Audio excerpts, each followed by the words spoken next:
আমরা আল্লাহকে বলতে পারিনি আল্লাহ থ্যাংক ইউ বলতে পেরেছি? সুযোগ নেই। कैसा इंसान हो, ইনসানিয়ত খো দি তুমনে, শেষ করে দিয়েছ। আমি আল্লাহ সুবহানাহু ওয়া তাআলা তোমাদেরকে এত তৈরি করলাম সুন্দর করে, আর আমার শুকরিয়া আদায় করো না। বাইরে আমার আল্লাহ রাব্বুল আলামিন বান্দাদের ডাক দেখুন, বান্দারে বুঝলি না তোমরা কত নিয়ামত আমি রব্বুল আলামিন দিয়েছি, আর তোমরা কত নিয়ামত তোমরা খাও, তোমরা তো বুঝলে না। একবার তোমরা শুনো আমার কথাটা, একবার তোমরা শুনো আমি কত নিয়ামত দিয়েছি। আল্লাহ রব্বুল আলামিন মানুষের দৃষ্টি আকর্ষণ করে বলেন, ওয়া ইনতাউদ্দু নি'মাতাল্লাহি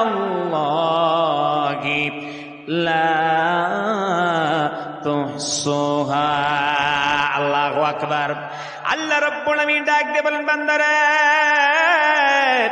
আমি রব্বুল আমিন যে নিয়ামতগুলো দিয়েছি, যে অনুগ্রহ করেছি, যে ইহসানগুলো করেছি, তোমরা যদি কাউন্ট করতে শুরু করো বান্দারে, তোমরা যদি লিখতে শুরু করো, গণনা করতে শুরু করো বান্দা, কলম শেষ হয়ে যাবে, কলমের কালি শেষ হয়ে যাবে, সাগরের পানি শেষ হয়ে যাবে, বৃক্ষরাজি তোমাদের শেষ হয়ে যাবে বান্দারে। তারপরেও লা তুহসুহা, কাউন্ট করকে, শুমার করকে, গিন করকে, গণনা করে জীবনে শেষ করতে পারবে না। জোরে বলেন সুবহানাল্লাহ। প্যারে হাজিরি, আজকের এই মাহফিল গুলো ভাবনার জগতে ভাবার মাহফিল, আত্মসমীক্ষার মাহফিল। আত্মসমীক্ষা করি আমরা কোন পরিস্থিতির মধ্য দিয়ে আমরা জীবন যাপন করছি। জোরে কোন ঠিক নেই। আল্লাহ সুবহানাহু ওয়া তাআলা সব দিলেন, আমরা আল্লাহকে বললাম। আল্লাহ এখন আমাদের ডাক দিয়ে বলছেন, জিজ্ঞেস করতে চাচ্ছে, বান্দারা আমাকে ভুলে গেছো তোমরা?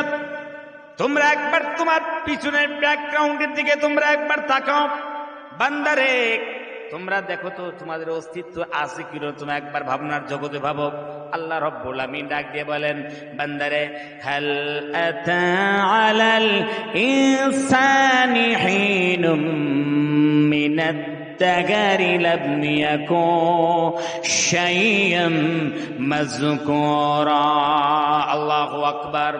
আল্লাহ রাব্বুল আমিন ডাক দিয়ে বলেন, বান্দারে মানুষের কাছে কি এমন সময় আসে নাই যেই সময় মানুষ উল্লেখযোগ্য বিষয়বস্তু হিসেবে পরিগণিত ছিল না? নাম ছিল না, জায়গা জমিন ছিল না, ব্যাংক ব্যাংক কিছুই ছিল না। আমি রব্বুল আমিন এমন তোমার অস্তিত্ব দিলাম, ওজুদ দিলাম, সব দিলাম। বান্দারে দুনিয়া আসার পর কাই